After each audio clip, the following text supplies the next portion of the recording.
இயேசு கிறிஸ்துவின் இனிதான நாமத்தில் இன்றைய ஆவிக்குரிய சிந்தனைக்கு உங்களை அன்புடன் வரவேற்கின்றோம்.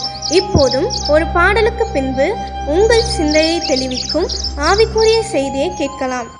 தேவா, நான் எதினால் விசேஷித்தவன், ராஜா நான் அதை தினம் யோசிப்பவன். தேவா, நான் எதினால் விசேஷித்தவன், ராஜா நான் அதை தினம் யோசிப்பவன்.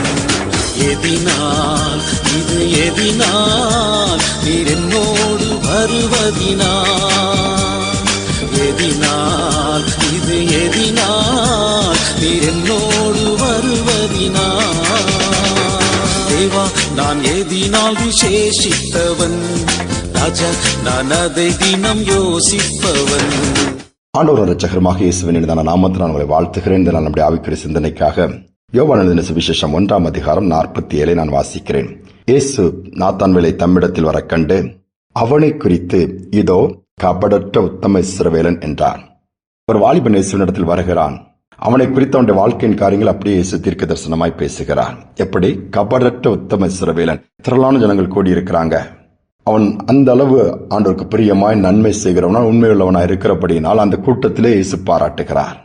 அதே நேரத்தில் இயேசுடைய இன்னொரு பாவத்தை பார்க்கலாம். யாருமே கூட்டத்தின் மத்தியிலே பிளேம் பண்ண மாட்டார், குற்றச்சாட்ட மாட்டார், மட்டமான வார்த்தைகளை பயன்படுத்த மாட்டார், குறை சொல்ல மாட்டார். அவருடைய தவறுகள் இவ இப்படிப்பட்ட ஆளுண்டு அப்படிப்பட்டவர்கள் நேரடியாக சந்தித்து கரெக்ட் பண்ணுவார். சமாரியா ஸ்திரியை எடுத்துக்கொள்ளலாம். உதாரணமாக வேதம் சொல்லுகிறது, என்னும் சகை வீட்டுக்கு இயேசுவே போகும் பொழுது அங்கு போகிற காரியங்கள் எல்லாம் ஒழுங்காகிறது. நாம் எப்படி கூட்டத்தின் மத்தியில தான் நாம் குற்றம் கண்டுபிடித்து அவர்களை குறை சொல்லுவோம், பாராட்ட மாட்டோம். இப்படிப்பட்ட நாட்களில் தான் இன்னைக்கு நாம் வாழ்ந்து கொண்டிருக்கிறோம். இயேசுடைய இருதயம் பாருங்கள், கபடற்ற உத்தம இஸ்ரவேல் என்று பாராட்டுகிறார். ஒரு காட்டிற்குள்ளே ஒரு யானை குட்டியும் வாழ்ந்து கொண்டிருந்தது. யானைக்குட்டி பார்ப்பதற்கு ரொம்ப அழகா, அது ஒயிட் கலராக இருந்ததா, வெள்ளை கலரா. ஆனா அந்த தாய் யானைக்கு கண்ணு தெரியாது. இந்த குட்டி தான் ஆகாரத்தை சேகரித்து கொண்டு கொடுத்து அப்படி பிழைப்பை நடத்தும் பொழுது ஒரு நாள் அந்த குட்டி யானை ஆகாரத்திற்கு தேடி போகும்பொழுது ஒரு மனிதன் அங்கு வழி தப்பி திரிவதை பார்த்து, எங்கு போனோம், காட்டு விட்டு நான் வெளியே போன வழி தெரியலன்னு அந்த மனுஷன் சொன்ன உடனே, நீ இங்கே இரு, நான் என் தாய் யானைக்கு என்னுடைய அம்மாவுக்கு உணவு கொடுத்துட்டு நான் வந்து உன்னை காட்டை விட்டு வெளியே விட்டுருந்தேங்குது. சரின்னு அவன் நின்றுட்டு இருக்கிறான்.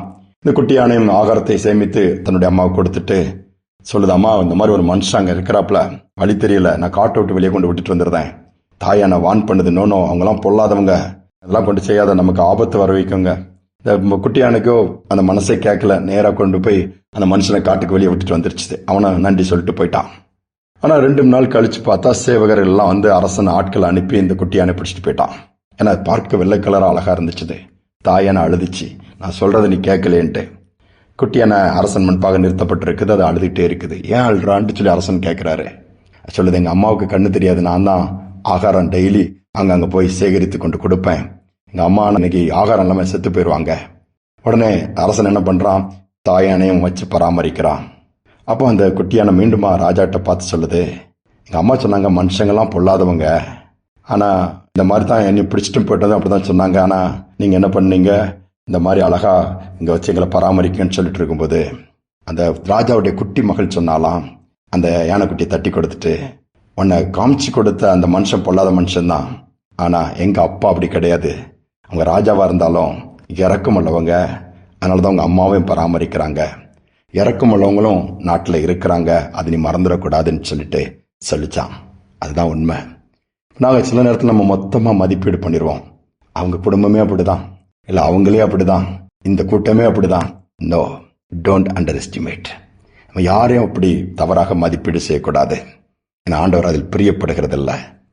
அப்படி பார்ப்பார் ஆண்டவர், அப்படிப்பட்ட இறுதியும் நம்மை போல இருப்பார் என்று சொன்னால் நம்ம ஒருவரும் ஆண்டவர் முன்பாக நிற்க முடியாது. கிருபை நிறைந்தவர். மற்றவர்கள் மேன்மையாக பார்ப்போம், மற்றவர்கள் கொடுக்க வேண்டிய கனத்தை மரியாதையை கொடுப்போம். மட்டம் தட்ட வேண்டாம், குறை சொல்ல வேண்டாம், நாம் குற்றவாளியாய் மாறிவிடக்கூடாதே. இன்னைக்கு அந்த சிந்தனையோடு உன்னதமான தேவனை நோக்கி பார்ப்போம். அன்பின் தகப்பனை, இந்த நாளுக்காக தருணத்திற்காக நன்றி. பழைய நேரத்தில் எங்கள் வாழ்க்கையில நாங்கள் இவங்கெல்லாம் பொல்லாதவங்க, இவங்கெல்லாம் இப்படிதான் இருப்பாங்க, நாங்களே எங்களுக்குள்ளே முடிவெடுத்து, எங்களுக்குள்ளே நினைத்து, எங்களுக்குள்ளே தீர்மானித்து அப்படியே தான் பார்க்கிறோம். அப்படி அல்ல, எங்கள் கண்களின் பார்வை மாறணும், சிந்தை மாறணும்ப்பா.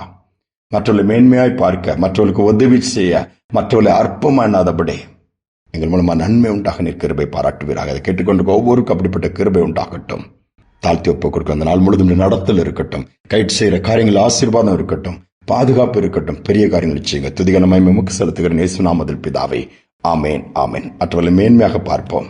நல்லவர்கள் இந்த பூமியில் இருக்கிறார்கள், நல்லவைகளும் இருக்கிறது. அவைகளுக்கு நாம் பிரியாரிட்டி கொடுத்து அதை தெரிந்து கொள்வோம். இந்த சிந்தனையோடு நாளை தொடர்வோம். மீண்டுமாய் நாளை தினம் சந்திப்போம்.